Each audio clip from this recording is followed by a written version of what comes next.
What's up, guys? The Comics Kid 2099 here, and I have an X-Men book that I want to talk to you about.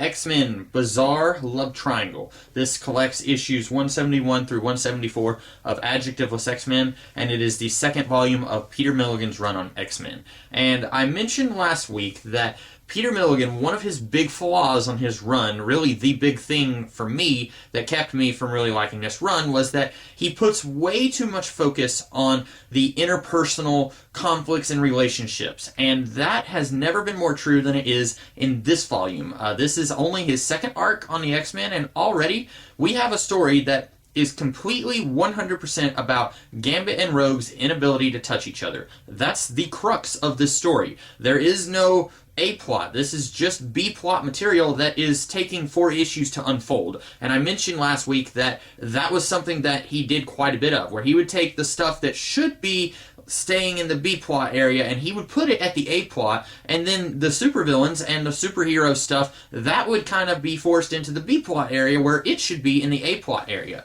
The basic plot of this story is that there is a student who comes to the school. Her name is Fox, Foxx. And she is really coming on strong to Gambit. She's wanting to do stuff with Gambit, and everyone's like, oh, those two look really close together. And meanwhile, Rogue and Gambit, they're already kind of having problems because of some of the things that they both said and did in the Golgotha storyline. And so their relationship is kind of rocky at this point. And at one point in the book, they even mentioned that their relationship has been rocky for a really long time, which was weird because immediately before Peter Milligan's run, Gambit and Rogue were in Chuck Austin's very brief Adjectiveless X-Men run, but they barely did anything in that run. And before that, they were in Claremont's Extreme X-Men, and they had a pretty good relationship in that run.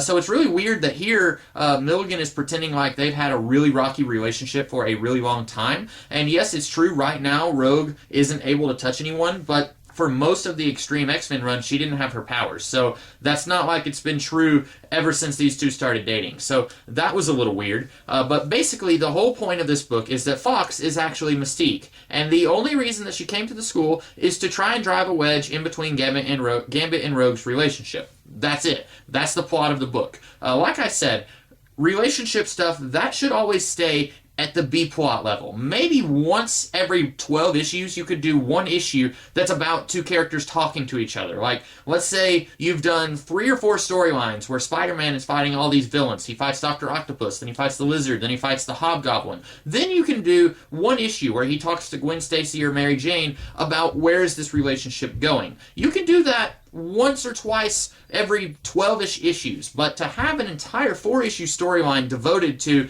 Mystique trying to destroy the relationship of Rogue and Gambit is really stupid to me. And you could say, well, Mystique is Rogue's mother, and ultimately she just wants to see Rogue happy. And that's the thing that Mystique says in this book, but Mystique is a liar. She's always been a liar. And what's really weird about this is once the X-Men realize that Fox is Mystique, she says, well, I came here to break up the relationship, but I also want to join the X-Men.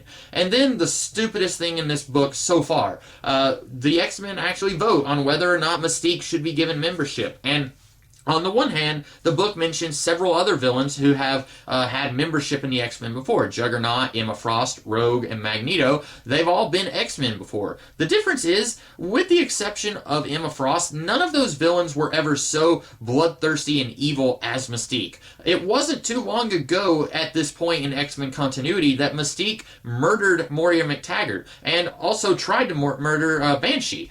She killed those people. It wasn't that long ago. And so, or she tried to kill Moria, and she did kill Moria, and she tried to kill Banshee. And so it's really weird to me that over half of the X-Men who are there for this vote, and you can see the group that's there for this little voting session, over half of them seem to think it's a good idea to let Mystique join the team. At one point, this is really stupid. At one point, Polaris even says, I think we should have more women on the team. So yes, let's have her on here. And then she tries to turn this into a whole, the women are underrepresented at the school, so we should have another woman here. Let's ignore the fact that Mystique is a bloodthirsty killer. And Wolverine even says, this isn't about gender. This is about Mystique here does not need to be in the X-Men. And then Storm starts attacking Wolverine saying, oh, so do you have a problem with equality? No, Mystique is a terrible human being. She doesn't need to be part of the X-Men. And this whole book is just really stupid. The whole plot of it is built on very shaky ground in the first place. It's trying to pretend like Gambit and Rogue have had 20 years of unresolved sexual tension when that's just not true. It wasn't that long ago that they were both in a very happy relationship with each other. And the whole idea of Mystique, who apparently doesn't have anything better to do, so she comes to the school to try and destroy their relationship, that's really dumb. And then the fact that the X-Men vote to try and make her an X-Man, that's really stupid as well. I cannot believe that over half of the people who were voting on this actually wanted her to be in the X-Men. That seemed really stupid and false to me. Basically, everything about this book is just really bad. And like I said in my review of X-Men Golgotha, things only get worse from the beginning of Milligan's run, where characters are constantly acting really childish and petty, and that is happening all throughout this book. Havoc, Lorna, and Iceman are still acting like third graders who are all mad at each other.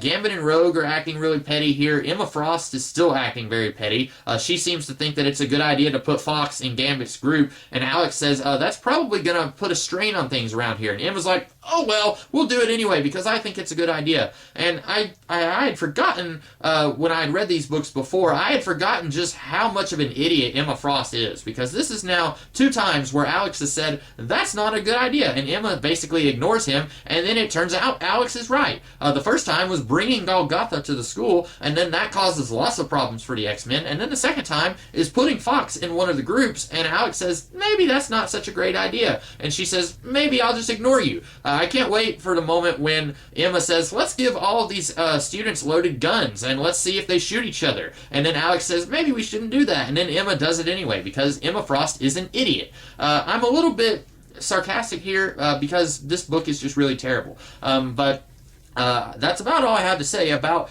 Bizarre Love Triangle. And unfortunately, all this stuff, the Rogue Gambit stuff and Mystique wanting to join the X-Men, all of that comes into play later in this run. So we'll be talking about that in a couple of weeks, because next week I believe it will be more focused on Alex, Lorna, and Iceman. And I don't remember the name of the book that I'll be talking about next week, but next week I will be talking about the 3rd volume of Peter Milligan's run on the X-Men. Actually, I think it's called X-Men Decimation. I think that's the name of the storyline, and it's an aftermath to House of M. So I believe that is the 3rd volume of Milligan's run. So we'll be talking about that next week. In the meantime, I hope you guys liked this video. If you did, be sure to like, share, comment, and subscribe. And be sure to watch some of my other videos that I'll be having out throughout the rest of this week. In the meantime, I'll see you guys later. Have a great rest of the day. Catch you then.